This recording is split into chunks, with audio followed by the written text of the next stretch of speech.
Apakah kalian ikhlas kalau Jokowi yang PKI memimpin Indonesia?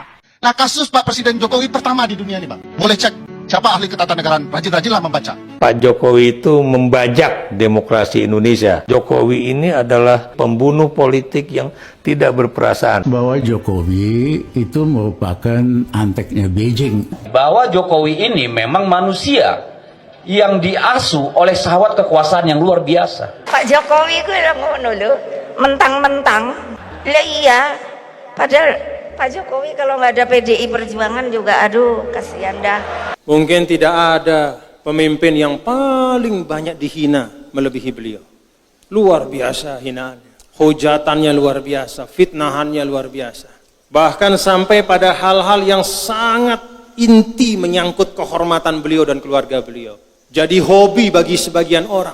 Tapi alhamdulillah yang kita saksikan bersama, walaupun fitnah demi fitnah itu tidak pernah putus, tapi beliau tetap bekerja, sungguh-sungguh bekerja. Lamun siro sakti, ojo mateni. Meski kuat, jangan menjatuhkan. Meskipun kamu sakti, meskipun kamu kuat, jangan suka menjatuhkan. Lamun siro banter, ojo ndisiki. Meskipun kamu cepat, jangan suka mendahului. Yang ketiga tadi, lamun siro pinter, ojo minteri. Meskipun kamu pandai, jangan sok pintar. Saya sangat mencurigai ada satu konspirasi besar, ada satu sindikat besar yang bekerja untuk menempatkan dia. Ya, setelah jadi wali kota, menjadi gubernur DKI, menjadi presiden sampai 2 kali, itu tidak mungkin adalah hasil dari kehebatan dia sendiri. Ini ada satu konspirasi yang bekerja. Ijazah dipakai sama Jokowi, menggunakan ijazah palsu, menikmati jabatannya sebagai presiden, bikin utang, bikin segala macam. Kalau ditanya misalnya, apa prestasi Pak Jokowi? Nggak ada. Memang nggak ada. Sorry aja. Tunjukkan apa? Kalau terkait dengan fitnah-fitnah tentang agama beliau, tentang beberapa isu yang menyangkut kehormatan beliau dan keluarga beliau, saya orang yang melihat. Dan saya bukan orang yang gampang ditipu. Saya orang yang melihat bahwa ibadah beliau bukanlah ibadah dari orang yang baru belajar syariat sekarang. Dari apa yang saya saksikan dan yang kita saksikan itulah sekuat-kuat persaksian, insya Allah beliau seorang muslim yang baik. Tiba-tiba lupa terhadap kejahatan yang dilakukan Jokowi. Jangan lupa ya. Legalisasi perampokan negara yang dilakukan oleh Presiden Jokowi selama 10 tahun. Cara untuk memutus pengaruh Jokowi itu kan dengan mengadili Jokowi. Tapi masalahnya, proses mengadili Jokowi itu tidak akan pernah terjadi. Jokowi itu melakukan 5 macam kejahatan. Adili Jokowi.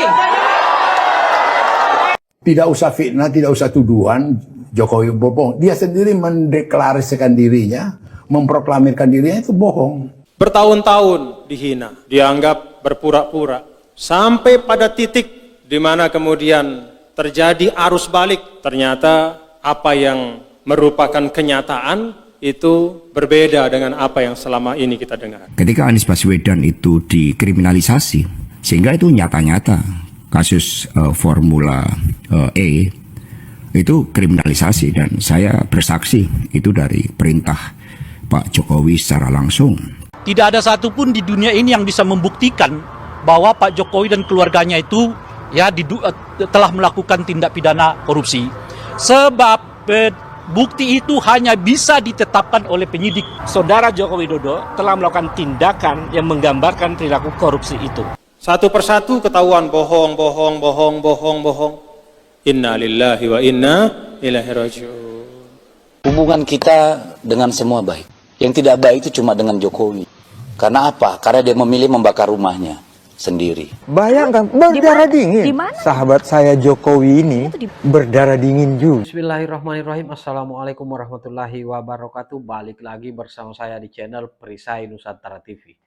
Nah, sahabat-sahabat sekalian, kali ini ada ceramah atau semacam pidato yang kemudian bisa membungkam omon-omon, hujatan-hujatan, caci maki atau fitnah keji yang senantiasa dilontarkan oleh gerombolan pembenci. Dan ketika video ini disimak dan disaksikan oleh barisan sakit hati, khususnya warga RT 16 dan RW 24 atau anak banteng dan anak abah, pasti mereka akan mendadak panas dingin dan mereka mesti menyiapkan kipas angin ketika menyimak video ini. Nah, siapakah sosok yang akan memberikan petuah ataupun nasihat yang harus didengarkan oleh barisan sakit hati, dan bagaimana kelompok barisan sakit hati posisinya dalam menyimak video ini? Kita simak berikut ini. Memang tidak pandai berkata-kata, tapi sungguh-sungguh bekerja. Sungguh-sungguh bekerja. Bahkan mungkin tidak ada pemimpin yang paling banyak dihina melebihi beliau. Luar biasa hinaannya, hujatannya luar biasa, fitnahannya luar biasa. Bahkan sampai pada hal-hal yang sangat inti menyangkut kehormatan beliau dan keluarga beliau. Jadi hobi bagi sebagian orang. Tapi alhamdulillah yang kita saksikan bersama, walaupun fitnah demi fitnah itu tidak pernah putus, tapi beliau tetap bekerja. Sungguh-sungguh bekerja. Dulu 2014 beliau kalah di NTB. Bahkan kekalahan di NTB itu termasuk kekalahan yang paling besar. Tapi ketika beliau memimpin, tidak ada kekesalan apalagi kemarahan. NTB ini bukanlah daerah yang pemilihnya itu puluhan juta. NTB ini bukanlah daerah yang istilahnya menentukan paling utama untuk pemenang pemilihan presiden.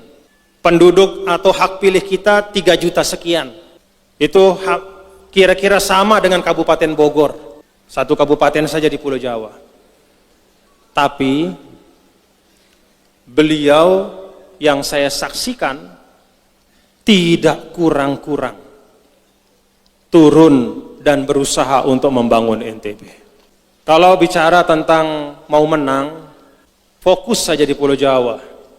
Pulau Jawa itu lebih dari 50% penduduk atau hak pilih di Pulau Jawa. Tapi tidak. Bahkan di daerah yang beliau kalah, tidak mendukung beliau, beliau tetap sungguh-sungguh memberikan perhatian untuk memajukan NTB.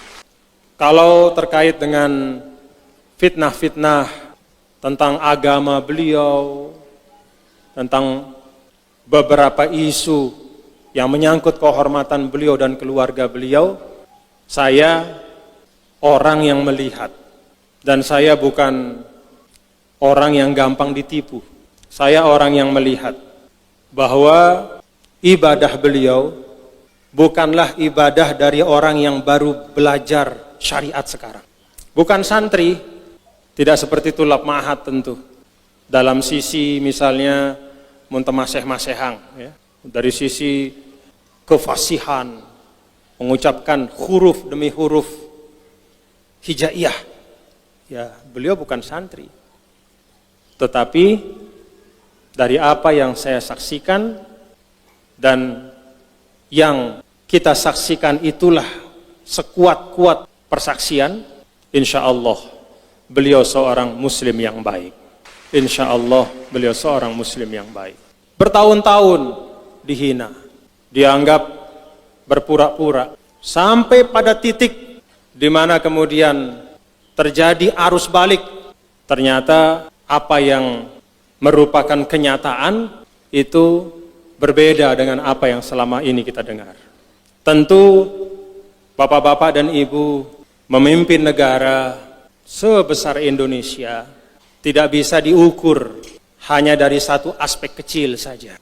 Memimpin Indonesia ini bukan sesuatu yang mudah.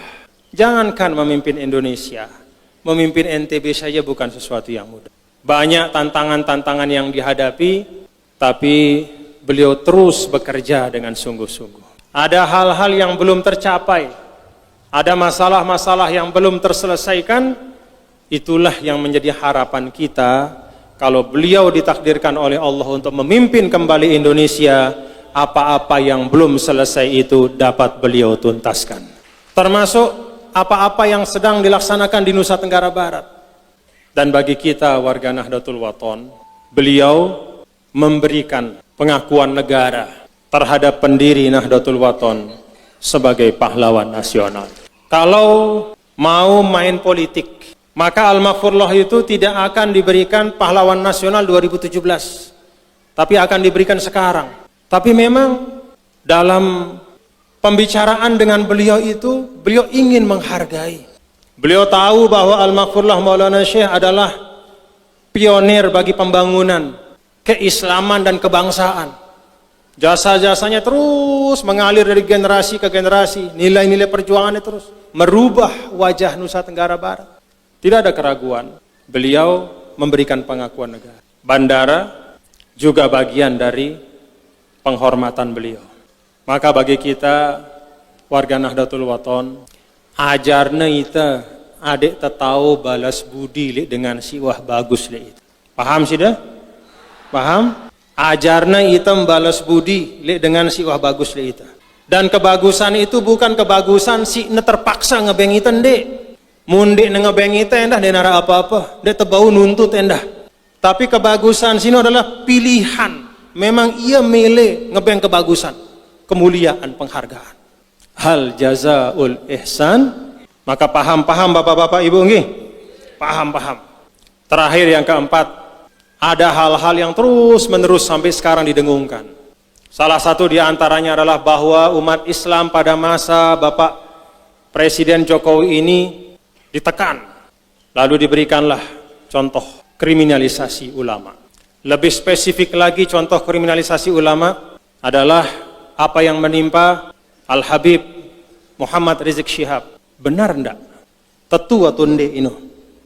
Mari kita uji. Pertama, secara umum, ada ungkapan bahwa umat Islam di Indonesia ini dipersulit. Ada kriminalisasi. Bahkan direkam, yang ngomong itu direkam. Tidak usah sampaikan namanya, direkam. Ustadz. Wah. Kriminalisasi ulama di Indonesia, kita ini umat Islam digencet, kita ini ditekan. Yang ngomong itu adalah orang yang punya ratusan majelis taklim. Yang ngomong itu hari-hari sering muncul di TV. Kalau memang ulama atau umat itu ditekan, tidak mungkin dia akan bisa keliling dari satu tempat ke tempat lain. Tidak mungkin dia akan bebas menyuarakan, masuk TV kemana-mana. Itu sama dengan orang yang kena mangan pelalah. Dia makan pelalah sate, makan sampai bekas bumbu sate masih ada di mulutnya, lalu dia bilang, susah zaman Pak Jokowi ini kita tidak dapat makan. Haluhu yukadzibu qaulahu. Dia sendiri bebas kemana-mana, muncul di TV, di media sosial, segala macam pengajiannya di mana-mana, diundang di mana-mana, pergi dari satu kota ke tempat lain. Sekarang dia menikmati itu. Lalu dia teriak-teriak, kita digencet apanya Pak? Tidak ada negara mayoritas muslim di dunia ini yang berislamnya sebebas di Indonesia. Apakah misalnya di Turki, bapak-bapak, ibu-ibu bisa bayangkan ada tablik akbar di tengah jalan? Pergi ke Saudi buat tablik akbar, majelis pengajian di masjid-masjid, bisa?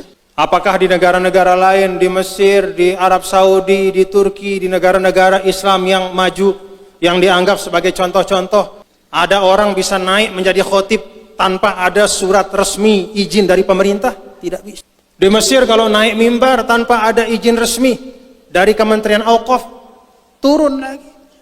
Tidak bisa. Di Indonesia saja, siapapun yang takmir masjidnya minta jadi khotib, naik dia khutbah. Kadang-kadang khutbahnya bukan membuat orang tenang, membuat orang resah dan gelisah. Itu bebasnya di Indonesia. Majelis-majelis taklim, ya Allah. Dulu pernah saya menemani tamu dari Mesir. Begitu lewat di Jakarta, ada besar pelang tentang pengajian dari seorang tokoh. Bertanya, ini siapa? Oh, pengajian, Syekh. Pengajian apa? Saya sampaikan, oh pengajian begini. Tempatnya di mana? Ya, di masjid. Bagaimana caranya? Ya dibuatkan terop, bahkan sampai jalan. Dia noleh kepada saya. Pengajian di tengah jalan? Noleh kepada saya. Tidak mungkin terjadi di mana-mana. Polisi ikut mengamankan, lalu lintas dialihkan. Itulah bebasnya kita berislam di Indonesia. Lalu masih kita bilang kriminalisasi. Bahwa ada hal-hal yang perlu disempurnakan, iya. Bahwa ada hal-hal yang perlu diperbaiki, ya harus. Tetapi zolim kita kepada kita sendiri sebagai bangsa kalau mengatakan bahwa kita tidak bisa berislam dengan baik di Indonesia. Ada yang pernah menghalangi untuk kita melaksanakan syariat Islam?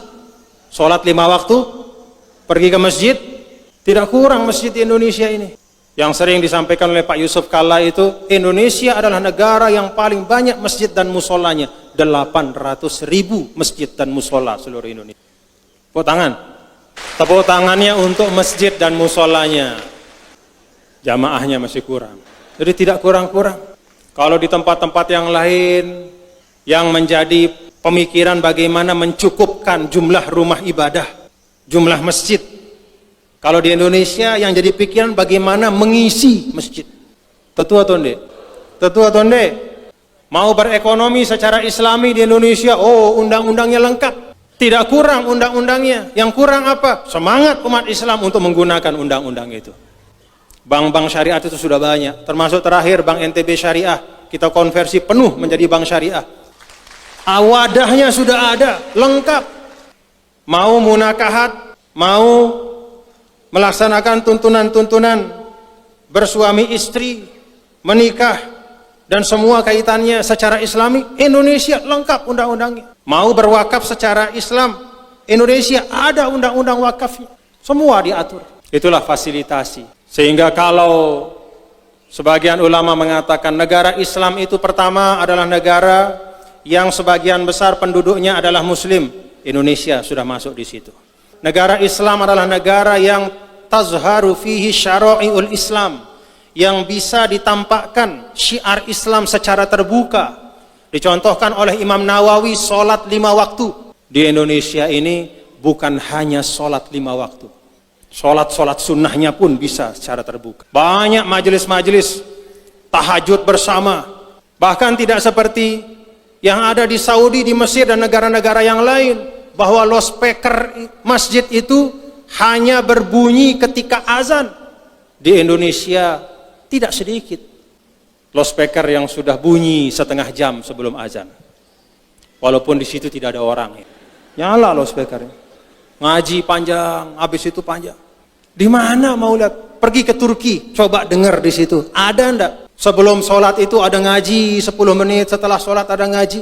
Nggak ada. Ada ndak majelis taklim yang menggunakan speaker masjid?